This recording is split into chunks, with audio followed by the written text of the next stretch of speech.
I'm actually bummed for Jackson, man. All the work that he puts in and how hard of a worker he is. He's a good guy. So when your brother's not out there with you, it kind of hurts a little bit. So and then we've also had to adjust with that just because he's such a dominant player in there in the slot position, even on the outside. So I'm super excited to get him back. Super excited to get mine back as well. I think Trey did a great job today, being one of our only backs on being low on numbers, and Dallin did a great job as well, including X. Yeah, I'm super excited to get everybody back.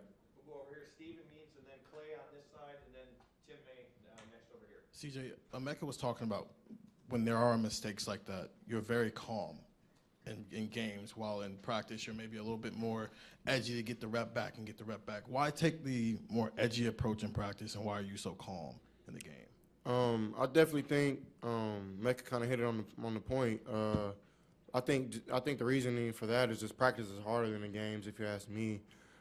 Sometimes that's not always the case because you do play against great teams, and Michigan State was a good team. They're not terrible. I mean they haven't lost big except for one time. So and then their backs were on the ropes. So knowing that we had to come in and play a team that was really didn't have nothing to lose, I mean it's tough. So during the week, definitely got to push greatness and just perfection, because once you get in the game, it kind of becomes just rhythm. And once you get going, you get going. So, but yeah, just staying calm, I definitely think that has to play off with just our off-season work and knowing that we didn't come in here for anything but a win. So, just working hard past that, and then it's not life or death. So, like, it's nothing to be crying about or lose my mind over. And then when you have a coach like Coach Day and Coach Wilson are going to call it just as good as before you had an interception, whatever the case may be, that just gives you all the confidence in the world. So.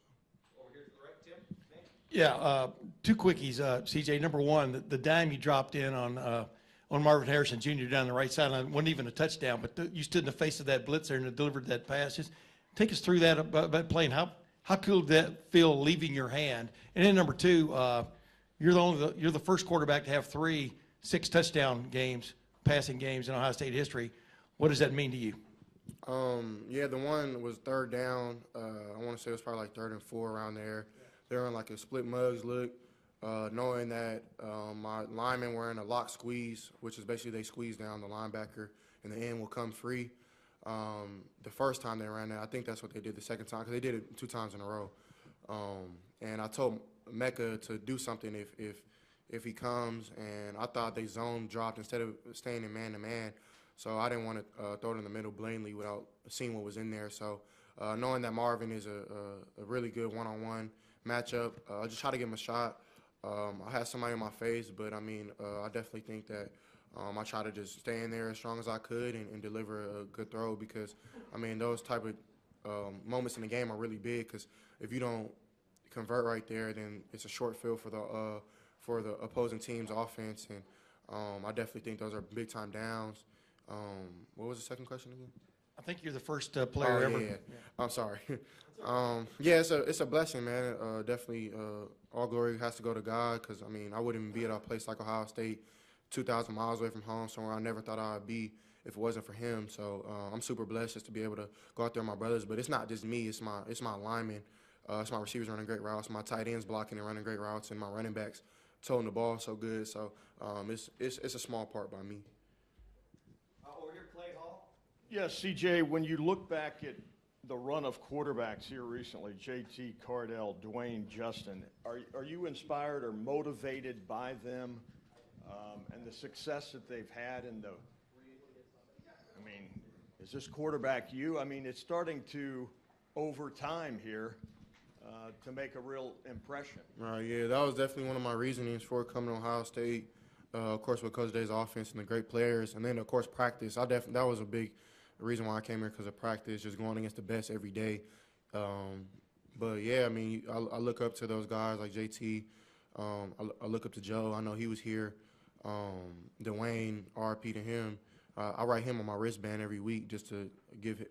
I dedicated the season to him, so I definitely think that. And then of course Justin, who I played with, plays a part into why I came here, and hopefully I'm holding the legacy on. I'm making them proud. We've got time for just a couple more folks. Brendan Goulet, go ahead. CJ, I want to ask you about leadership. You know, it feels like you are getting, over your time here at Ohio State, more and more comfortable understanding how fast things can happen around you and your ability to kind of stay calm. Where do you feel like you've taken the biggest step with your leadership and your ability to slow the game down? Yeah, I mean, excuse me. I've always kind of, glory to God, I've always been a natural born leader.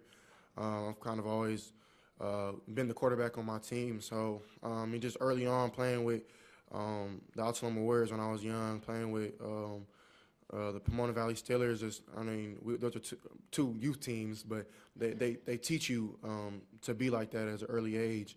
I mean, the stakes aren't as big, but coming to a place like Ohio State, I never really knew how big it was until I got here. But it's not the same. You can't look at the outside. You can't look at the good nor bad. And I think that has to play with my leadership as well, being here, just blocking out the outside noise, because good or bad, people are going to hate you. People are going to love you. It doesn't really matter. I play for audience of one in my family, which is the Buckeye Brotherhood, and my mom, sister, brothers, STM, my family back home. So, I definitely think that pays into it. And it's just short-term memory. I think that definitely as a quarterback you have to have that. So I think that's how and then, Coach Mick, he's definitely been a strong part in that. It's just he used to get on my last nerves coming in, and I ain't gonna lie, like I did not like Coach Mick at all. So, but it teaches you, like, even though you're irritated or whatever the case may be, you keep going. So I appreciate Coach Mick and Coach Day for always pushing me. Okay, we got time for just a couple more. We're going to go Joey, Dan, and Larry. Go ahead, Joey. CJ, as far as kind of being level-headed, having the short-term memory, it sounds like maybe that was emphasized when you were a younger quarterback. Were you good at that, like at a young age, like high school, like kind of you make an interception and you flip the page and be level-headed, or is there something you feel like you've really gotten better at? I feel like I've gradually definitely gotten better. I'm not a huge, I don't know. I wouldn't call myself a huge emotional person. So I'm not big in showing a lot of my emotions, at least, especially when your brothers are watching. And I think that has to play a part of growing up with two older brothers. They kind of were mean to me. And then, of course, my sister probably worse. They used to beat me up, do all type of stuff. But, if I cried, they would do it worse. So I definitely think there's no tactical advantage of whining or complaining about anything. So I definitely think that plays a part. But high school, I was better than I was in youth. And then growing up with my coaches were very hard on me growing up. Coach Tojo, Coach Jamie, Coach Bub. I'm not trying to miss anybody. T-Dub, Coach Fly.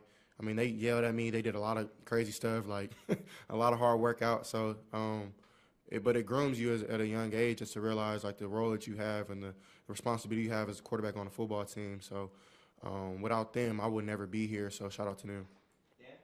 CJ, it seemed like Trayvion was running with an extra edge when he was out there today after not playing last week. Is that something you noticed from him today? Yeah, I hope number one is okay. I pray for him while I was out there, but it's a crazy sport, and I definitely think Trey ran very hard. I definitely think he has something not just to prove, but prove to himself that he can still go out there and dominate. So I'm super excited, super happy for him to go out there. And it's tough being one of the only backs and having to come back. And so he was back there tired, and I definitely think that shows the work ethic he has as well, of just not being denied. And I'm super happy for him. And I definitely think that him and mine are a dynamic duo, and they'll do great things in the future. So excited to see that. And final question, Larry Lake, AP. CJ, can you just share a little bit more detail about honoring Dwayne Haskins? What do you write? Is it on tape or wristband? And did you ever meet him? Yeah, I've met him twice. One time up here, then one time as a high schooler at the Elite 11 camp. But I'll just write LLDH7, long live Dwayne Haskins 7. Honestly, I wouldn't say that I haven't forgot about him. I don't know if anybody else has, but he's here, you know what I'm saying? He walks in the spirit with me, maybe not in the flesh, but I know that I was rooting him on when he was still playing, and I know that he roots me on now, even back then, last year when I played here too. So I send my condolences to his family. I know it's probably still really raw and tough time for them. So my condolences go to them. I know how it is to lose somebody close to you. And I also write long live my cousin who passed away 3 years ago last summer. So he was one person who introduced me to football as well. His name is Sam House. So long live my cousin S3. And I just try to honor people like that because I don't like forgetting people because when he was here, everybody loved him. So why not still love him? So I try to just show that message. It is tape.